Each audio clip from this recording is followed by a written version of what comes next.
Good afternoon. Happy 25th of November, 2025, the day before Thanksgiving in America. I came across an article at the beginning of October, and I've been wanting to make an article about it for some time. So I believe that this research that's going on at the University of Bath or Bath, depending what part of England you're from, is completely revolutionary and thinks outside the box, which has been needing to be done for a long time with MSA. So if you allow me to stick to my script so I don't ramble on forever, the more of the story is this study. What's very interesting is that we've tried to unfold the misfolding alpha-synuclein protein. We've tried to stop it from happening or from folding. We tried to stop it from clumping, stop it from going downhill to the rest of our system. Um, Everything has been tried, to locate biomarkers and to stop it, the spread, at least the spread of it, the toxicity of MSA, even if we can't control the clumping. This study, in a nutshell, is basically saying, well, if you're going to break a bone, let us at least put a cast on it first before you break it. So we have some big brain coming out here from England, and this is absolutely phenomenal about what I'm about to say. So we all know that our MSA is a devastating condition. It progresses through relentless. It's deeply affected by both the person that has the disease and the caretakers and families who have to deal with it as well alongside them. But what I want to talk about is the stabilizing of native fold alpha-synuclein with short helix constrained peptides. As you can see on the screen I'm sharing, stabilizing. Never heard that word in a journal when it comes to MSA or Parkinson's. So, what does this study mean for all of us to be engaged for the understanding, all of us who are living with MSA, writing about it and fighting disease? This study cannot be overstated. It cannot be. I cannot yell loud enough from the mountaintops. So, to summarize the core findings of this study, scientists at the University of Bath, or again, Bath, depends what part of the country you're from, in collaboration with the universities of Oxford and Bristol, have designed a small peptide molecule that locks the protein alpha-synuclein into its healthy native shape, thereby preventing the clumping or aggregation of the protein as implicated in the neurodegenerative process of diseases like Parkinson's disease. So, in detail, alpha-synuclein normally adopts a flexible strand structure, and when properly functioning, it takes a helical shape that is critical for synaptic vesicle function.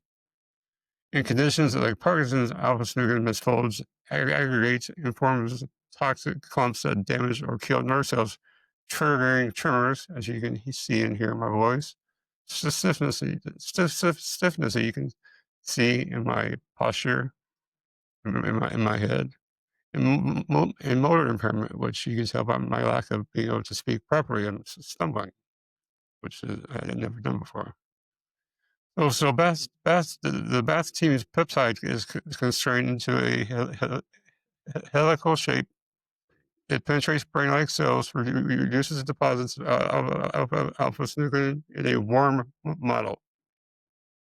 That's right, I said a worm model, and improves movement in that model. Well, early animal cell model data only, the finding is described as a significant step towards developing a new peptide-based treatments for currently untreatable neurodegenerative conditions. Well, you might be asking, a worm and helical shape, well, why does this matter for MSA? I'm glad you asked. MSA is not exactly Parkinson's disease. So how does this apply? Well, great question. Let's clarify this carefully. They both had shared underlying protein, which is the alpha-synuclein. MSA is categorized as synucleinopathy. It shares a key pathological feature with Parkinson's disease, which is abnormal accumulation of alpha-synuclein. Specifically, in multiple system atrophy, the hallmark finding is large deposits of aggregated alpha-synuclein in the, I'm going to get this right here, basically glial cells, all the little dendrocytes or glial cells, which are called glial cell plasmic inclusions or GCIs. That's the difference between MSA and the Parkinson's. Research describes MSA, obviously, as we know, as a very fast-moving disease, um, characterized by both autonomic system failure and motor cerebral impairment. So, what's the difference in cell types, but similar challenge, right? We are like Parkinson's, but different. Parkinson's disease typically features neuronal accumulation of alpha-synuclein in neurons. MSA features glial accumulation. The mechanism is different, but the protein culprit overlaps. What the BAS study addresses is the misfolding and clumping process of alpha-synuclein. This is a process also present in MSA, albeit with different cell types and strains, where alpha-synuclein strains may underlie severity and rapid progression. So, what is the implication of targeting alpha-synuclein aggregation for benefiting MSA? Well, given that the misfolding and aggregation of alpha-synuclein is central to the MSA pathology, a treatment that stabilizes alpha-synuclein's normal shape prior to aggregation presents a plausible therapeutic strategy for MSA, perhaps more so than therapies that only target neurons or dopamine systems, which have limited efficacy in MSA. While the VAST study did not specifically address MSA models, at least as reported in this article that I'm referencing here, the mechanistic overlap means that this is a hopeful proof of concept. Now, I want to be very clear here. The best study was in animal cellular models so far, not in human clinical trials. It is a gigantic leap from models to humans, and it is very steep. MSA is especially challenging as one puts it, although there is no direct evidence that alpha-synuclein is the cause of MSA progression. An abundance of evidence supports the potential scenarios that alpha-synuclein through the pathogenic cascade of MSA, the deterioration.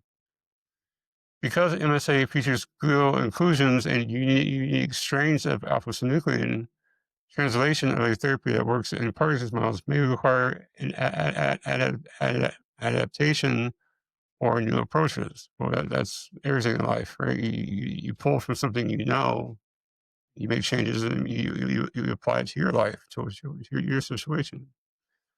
Unfortunately, until human trials show efficacy, quality of life remains reliant on sympathetic and supportive care, PT, autonomic support, family caregiver networks, research participation. We all know this. So what does this mean for us today? For patients and families, it gives a reason to stay engaged with research updates, possibly a reason to participate in clinical trials, advocate funding, and sustain hope.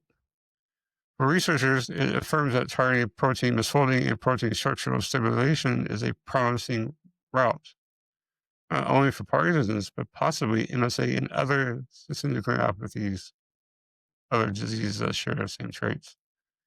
For the broader community, it underscores the importance of interdisciplinary collaboration between, and basically between protein engineering, neuroscience, and translational medicine, and of storytelling, the patient voice, and driving research awareness and funding. Every donation, every conversation, every research participation adds weight to the momentum behind discoveries like the one at Bath University of Bath. And as science moves forward, you have a unique advantage. You live the condition, you witness the struggle, you tell the story, that you become not only a survivor, but an advocate, a beacon, a champion of what comes next. So in conclusion, the article highlighted before you that scientists halt toxic brain protein behind Parkinson's and landmark study signals a turning point in our understanding of neurodegenerative disease. For MSA, it might not be the answer yet, but it is a doorway. In every story, every voice that says, I refuse to surrender, helps push the door wider. Mhm. As you know, some of these research topics and illustrations can be difficult to show, but I have not heard of somebody trying to say, you know what, we know the structure, be it your legs, your neck, or these protein is going to misfold. So let's try to brace it and keep it from misfolding in the first place. I've never heard of something like that. Now, I do a lot of reading, a lot of research. My mom would tell you that. But this seems like completely out of the box, very optimistic that it can work. Now, they did it with animal trials, and that's something, that unfortunately it takes time for things to migrate from, you know, primates and animals to humans through clinical trials and a drug, right? But to have the three universities that are sitting here saying, you know what, if we can't stop the misfolding, at least let's keep the structure, and that will keep it from clumping, because the clumping is the cause of what happens to MSA. MSA is a bad problem. It's a misfolding of alpha-synuclein protein. But it's just not the misfolding or the protein that hurts us, that makes us have MSA. It's the accumulation, the large deposits that start the progression, the downhill trickle effect, cascading as it says. For MSA patients and the issues we have. As you can tell by my voice, this is actually a pretty good day. But my speech is a perfect example of how cascading the effects of MSA can be. Because months ago, I was not talking like this, and here I am, almost at the end of the touch talking as well. Right? This is the best I can do by myself, relaxed, albeit I feel sick. I'm trying to drink and clear my throat and have no saliva pooling and swallow properly, yada, yada, yada, yada, yada, yada, right? This is a great research study that they're doing, landmark says, and I agree, landmark, that we know we can't stop the misfolding right now. That that saving grace is for down the road. What can we do now? Well, let's try and just keep it from folding in the first place. Or keep it from, if it doesn't fold, it can't aggregate, it can't pile up and cause the rapid succession of MSA. I think this is a great topic. I've been wanting to talk about this for a while since I heard about it, and it's something to look for in the future. And I encourage you to look into it. I'll post the link into the description down below. And on behalf of Daisy Page, myself, our families and friends, we want to say thank you. We appreciate you. We're not going anywhere. We may have failing voices and other things, but we are still here trying to see future, trying to show you hope, trying to give you hope, whether that's from interviews or even simple publications found online. For instance, here in SciTech Daily. So again, we appreciate your support. As again, remember, be MSA strong, but we are all MSA crusaders. Thank you, and we'll see you in the next video.